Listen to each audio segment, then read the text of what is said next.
Queridíssimos amigos do canal, um grande abraço a todos vocês. O Kansas City Chiefs é o campeão do Super Bowl 58, vencendo pela segunda vez consecutiva. Patrick Mahomes, MVP, simplesmente espetacular. Era o favorito nas casas de apostas a vencer o prêmio de MVP. Lá na Stake tava pagando R$2,20 para cada real apostado. Dei essa dica, espero que você tenha aproveitado, né? Mas ele foi realmente fabuloso, com 3 passes para touchdown na prorrogação, com o seu time atrás no placar. O Super Bowl 58 teve um pouquinho de tudo. Então hoje eu gostaria de falar de algumas jogadas, até com uma análise tática de algumas jogadas, e também do jogo de um modo geral, né? Segundo confronto entre as equipes aqui nos últimos 5 anos, os 49ers abriram 10 pontos no Super Bowl 54, abriram uma vantagem de 10 pontos de novo aqui nesse Super Bowl, e o Patrick Mahomes conseguiu a virada. Nos 3 títulos do Mahomes, ele teve viradas de pelo menos 10 pontos, com seu time pelo menos atrás por 10 pontos. Isso daí é uma coisa impressionante. Você sabe que antes dos Patriots terem vencido o Super Bowl lá contra o Atlanta, que eles estavam perdendo por 28-3, né, no Super Bowl 51, nunca havia acontecido uma virada de mais do que 10 pontos na história do Super Bowl, né? Aí o Brady conseguiu de 25 pontos, aí tava perdendo pro Seahawks também no ano seguinte, no quarto período, por 10 pontos, e aí conseguiu a virada, mas o Patrick Mahomes ficou atrás nos seus 3 títulos, todos por pelo menos 10 pontos, que é uma coisa realmente impressionante, e fala muito sobre a resiliência aí desse excepcional quarterback, e o sangue frio desse quarterback, que deu a volta por cima diversas vezes aqui nessa partida. Tá? Empatou o jogo na reta final, né? Virou o jogo na prorrogação, e a prorrogação contou com uma nova regra, né? E aí que tá, eu até falei sobre isso aqui na transmissão do jogo. Eu falei, os 49ers começaram com a bola. Geralmente, numa prorrogação normal, você começa com a bola, porque você anota o touchdown e acaba o jogo. Só que tem uma regra nova da prorrogação. Mesmo anotando um touchdown na primeira campanha, o adversário também tem uma chance de anotar um TD. Mudaram essa regra aí para os playoffs, tá? Então o que acontece? Os 49ers pediram a bola, mas será que não seria mais fácil você chutar a bola, ver o que outro time fez?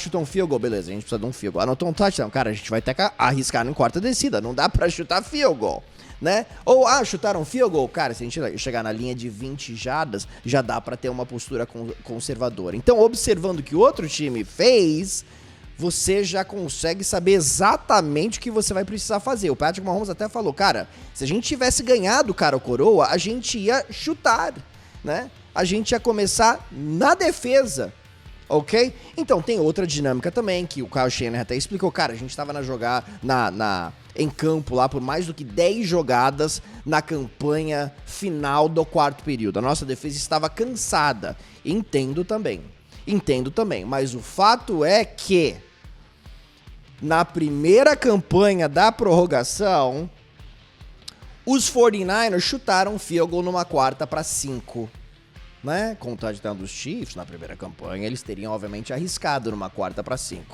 tá? E nessa 4ª-5 deu um problema na proteção dos 49ers, e eu fiz uma série tática, né, um vídeo pro meu grupo do Telegram, meu grupo VIP do Telegram, falando sobre essa e outras jogadas. Mas vamos conferir um trecho aqui especificamente dessa jogada. McCaffrey aparecendo aqui, e ele vai para um motion aqui cruzando a formação, né? Então você vai fazer um fake, vai ser uma corrida aí pro Christian McCaffrey. Por que você vai fazer também? Você vai fazer um pull.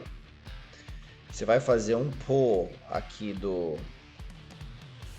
center para esse lado, né? Então você vai colocar bastante pressão em cima do Spencer Burford, que acabou de entrar no jogo, né? Mas o Spencer Burford, a responsabilidade dele é aqui, cara.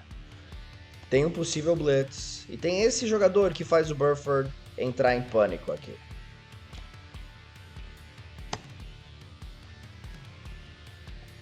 Tá?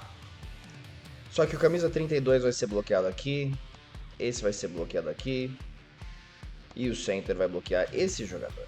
Né? Esse é o esquema de bloqueio de São Francisco. Então não tinha por que o Burford ir aqui pro meio, mas ele entrou em pânico. Né?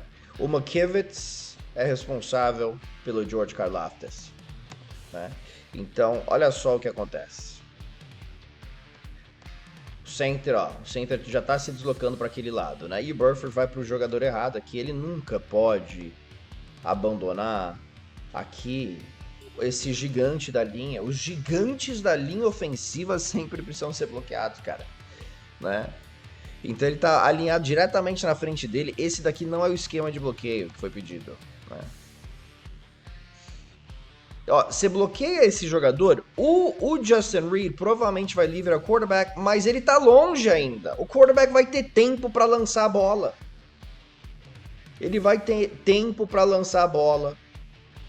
Mas você não bloqueia o Chris Jones, aí, amigo, fica difícil. Ainda acho que o Brock Purdy poderia ter acertado esse passe e o Jennings estava completamente livre. Completamente livre, tá? Mas é uma gafe aqui do Burford. Né? Aqui, ó. Não, você tem que bloquear o 95. 95. Você bloqueia o 95, o Reed pode até chegar lá e bater no quarterback, mas, cara, ele já teria soltado a bola, já teria sido touchdown. Na prorrogação, e aí tiveram que chutar o field goal. Né? E aí eu quero que você veja. Né? E a gente tem vários jogadores livres aqui, né? A primeira leitura aqui é o Jennings, que vai fazer uma rota maravilhosa aqui. Ele tá no mano a mano aqui. Bom, já era. A gente tem o Brandon Ayuk também. Esse jogador aqui, ele cai no chão. Esse jogador aqui. Nossa senhora. É deixar muita carne no osso, né? Nessa jogada. Aí, ó. Aí vem o Jones. Sensacional. Jones de novo. Né? Jogou bem demais. Né? Você lança essa bola nesse cantinho. Será que você não tem uma chance, cara? Né? Você tem uma chance, sim. Mesmo sob pressão, mesmo com erro de proteção. Então, eu acho que o Purdy poderia ter feito um trabalho um pouquinho melhor nessa jogada também, mas a proteção não funcionou, ok? A proteção não funcionou. Passe incompleto. Então, né, um problema que deu aí, que custou caro para a equipe dos 49ers. Eu, sinceramente, acho que o Jauan Jennings, com o Brock Purdy, com um pouquinho mais de tempo, teria anotado esse TD. Mas no tempo regulamentar, teve uma outra jogada também que foi absolutamente chave, que foi uma 3ª para 4, reta final do 4º período, com uma conversão, provavelmente São Francisco nem teria devolvido a bola aí para Kansas City. Teria chutado o field goal da vitória, provavelmente na sequência, tá? Então, essa jogada foi absolutamente crucial e uma que eu também analisei. Proteção ao quarterback. 1, 2, bloqueia o 32. Aqui, ó, 64 em cima do 50. 68 vai pegar aqui o Chris Jones. E esse jogador, aqui, ó, se vier um blitz. Então a gente tem um 5 contra 5. Correto? O George Kittle, ele precisa ficar de olho num 6º jogador. Beleza? Porque a gente tem 5 bloqueando 5 aqui. Então, se esse vier, ok. Mas ele precisa ficar de olho também em outro jogador vindo por aqui. Porque aqui, se vier, ele vai ter um 2 contra 3. Né? 3 jogadores dos Chiefs e 2 bloqueios. Então, ele vai ter que auxiliar o seu quarterback. Só que ele não reconhece o blitz. E é o George Kittle alinhado aqui na posição do running back. Não na linha de scrimmage. Né? Eu não sei quantas vezes que ele ficou nessa proteção durante a temporada regular de um modo geral. Mas ele não identifica o blitz. Tá? Ele vai... Aonde que ele vai? Aqui, ó. Ele vai pro lado direito. Então, ó, vem 2 jogadores, mas já tá bloqueado isso daqui. Isso daqui já tá bloqueado. Isso daqui já tá bloqueado. George Kittle não precisa auxiliar aqui. Ele precisa auxiliar aqui, que vem outro aqui, ó, pelo meio. Trent Williams tá aqui. Aaron Banks tá aqui. Ok? Ele bloqueia o cara errado. E o Brock Purdy também, e a gente vai mostrar de outro ângulo, tinha o Brandon Ayuk, que reconheceu o blitz, fez uma rota rápida e estava livre da marcação. E a bola foi desviada. né? Eu achei que o Brock Purdy também demorou um pouquinho para soltar essa bola, sinceramente. Mas ninguém identificou o blitz no pré-snap e eu achava, assim, inicialmente, assim, pô, ele disfarçou muito bem o blitz. Mas vamos ficar de olho nesse jogador aqui. Ele tá bem com intenções engraçadinhas aí. Tá olhando. Aí, ó. Aí ele vem um pouquinho, tá olhando, tá vindo um pouquinho, tá se movimentando bastante, tá olhando, tá... Aí, ó, aí, ó, aí, ó. Já tá prontinho pra atacar. E o Brock Purdy não vê. E o George Kittle também não. E aí ele recua, ele tá indo de... Aqui, ó. Não tinha como identificar já esse blitz nesse momento. Hein, Kittle? Não tinha. Pra você vir aqui, ó, e neutralizar esse jogador. De novo, a proteção, a gente não sabe exatamente o que foi chamar, mas tudo indica que isso daqui é uma coisa básica da proteção, né? E aí vem o Brandon Aiyuk, se apresenta. Aqui é o Brandon Aiyuk.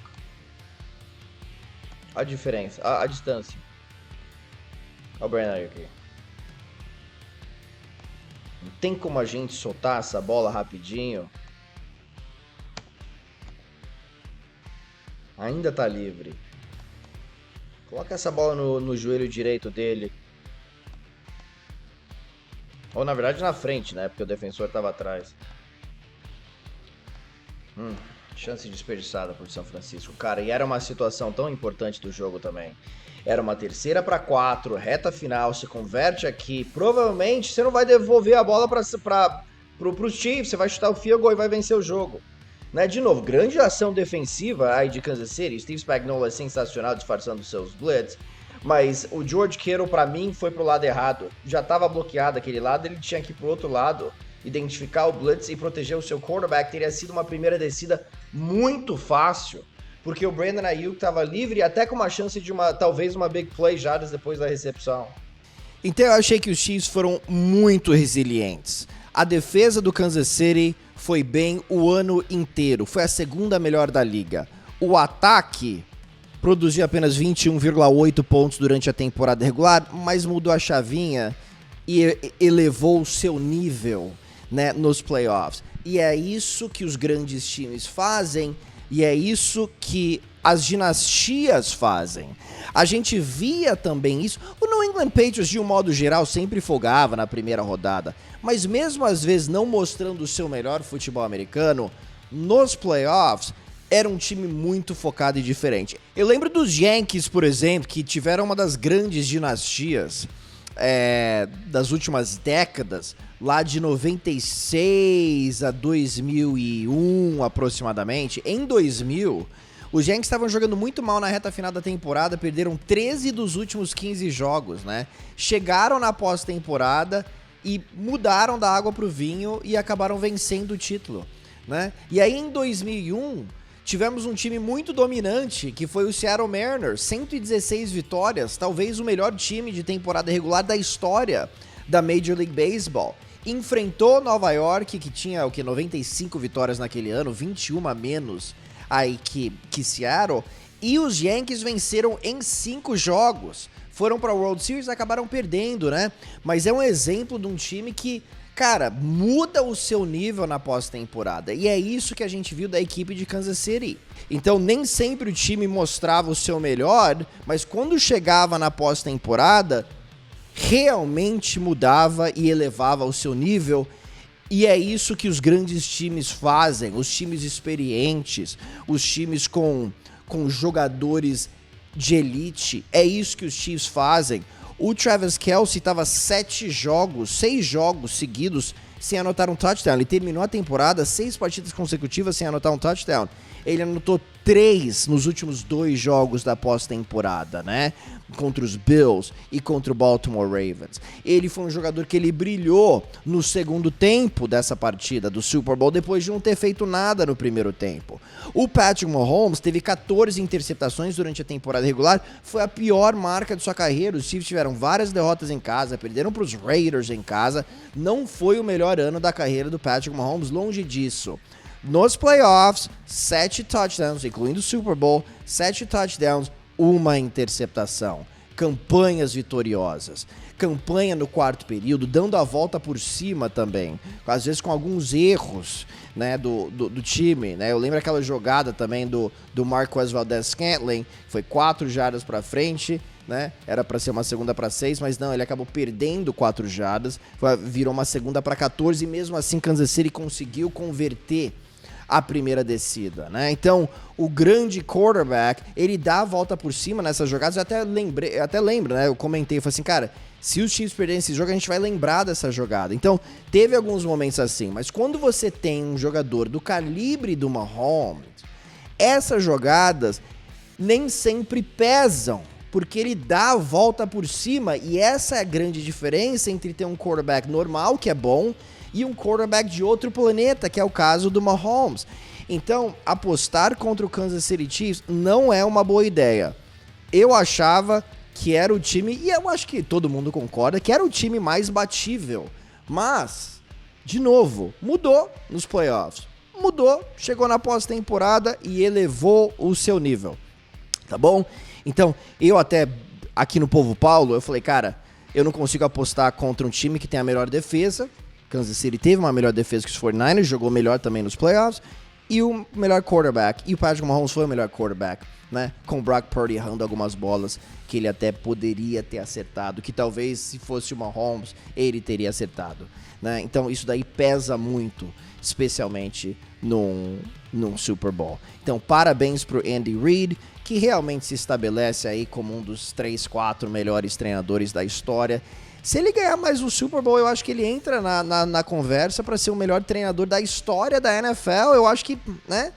Cara, coloca um Bill Belichick, por exemplo, na frente do Paul Brown, que foi para não sei quantas finais consecutivas com os Browns lá atrás, né? E foi inovador em N aspectos no mundo do futebol americano, criando o tiro de 40 jardas, criando o playbook, organizando, aumentou o staff, né? Ele foi um inovador. Para mim, é o maior inovador da história aí do futebol americano, o Paul Brown, né? E coloca o Bill Belichick na frente dele. Então, o que o Andy Reid tem feito com o Patrick Mahomes tem sido realmente excepcional. Então, parabéns aos Chiefs.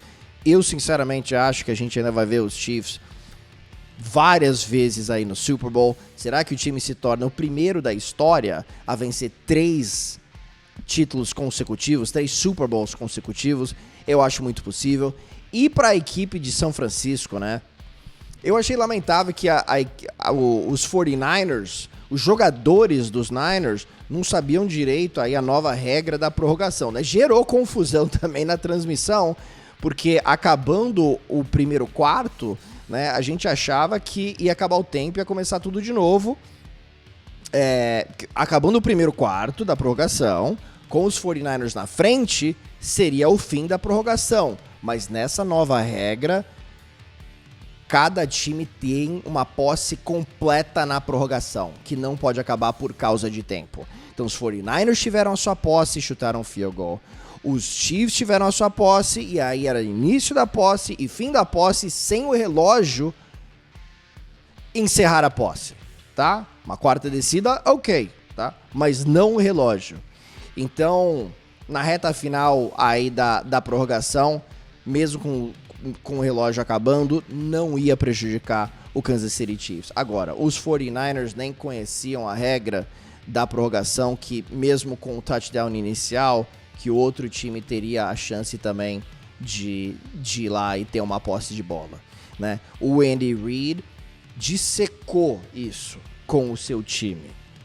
O Kyle Shanahan disse que falou, mas não aqui agora recentemente, se preparando aí para o jogo. Ele achava que não era necessário, que os jogadores já sabiam.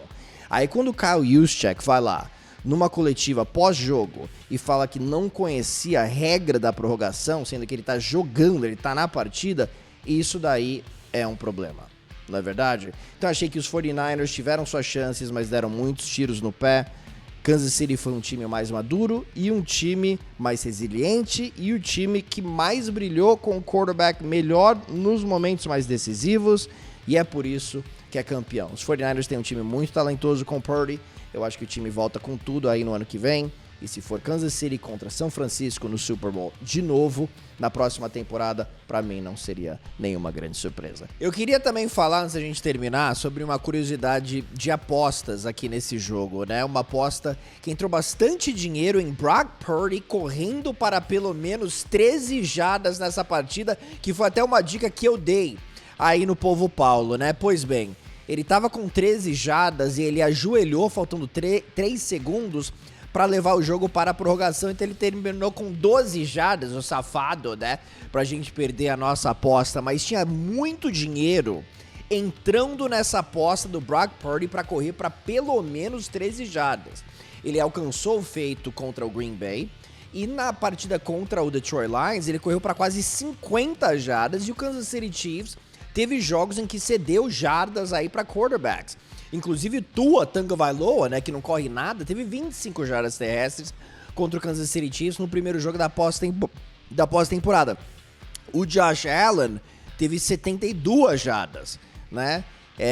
Então, eu achava que ele ia correr para pelo menos 13, mas entrou tanto dinheiro nessas apostas que as bolsas de aposta lá de Las Vegas respiraram aliviadas, né, com o Purdy não alcançando aí essa marca. E teve outra aposta também do Patrick Mahomes lançando para pelo menos 2 touchdowns, que foi uma aposta que eu também fiz, e ele acabou lançando para 3 touchdowns, né, que também entrou muito dinheiro. Engraçado que foram 123 milhões de telespectadores nessa temporada pro Super Bowl, não pra temporada, pro Super Bowl, né?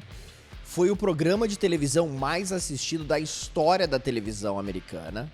E fizeram um estudo antes do Super Bowl, falando que aproximadamente 67 milhões de pessoas iam apostar no Super Bowl, né? Aproximadamente 1/4 da população aí dos Estados Unidos. Então, o mundo das apostas está crescendo cada vez mais, faz parte do DNA dos esportes americanos, né? E para você que gostaria de fazer a sua apostinha, eu vou deixar um link aqui na descrição para você que fizer o seu primeiro depósito, quiser fazer o seu primeiro depósito, você ganha o dobro do seu depósito inicial com um bônus de até R$500. Tem rollover 30x nesse bônus, tá bom? Mas é uma forma de você entrar lá na Stake e fazer as suas apostinhas agora com a NBA em alta aqui, né? Fim da temporada da NFL. Mas Patrick Mahomes, MVP da liga, demos essa dica. Kansas City Chiefs, vencedor, demos essa dica também, né, no Povo Paulo. E vamos que vamos. Ok? Parabéns ao torcedor do Kansas City Chiefs. Falamos em breve aqui, meus jovens. Deixa o seu like, deixa o seu comentário. Grande abraço. Até o ano que vem, mas vai ter vídeo aqui toda semana, ok? NBA começando com tudo e a gente ainda vai falar bastante sobre a NFL e a intertemporada da NFL. Tchau!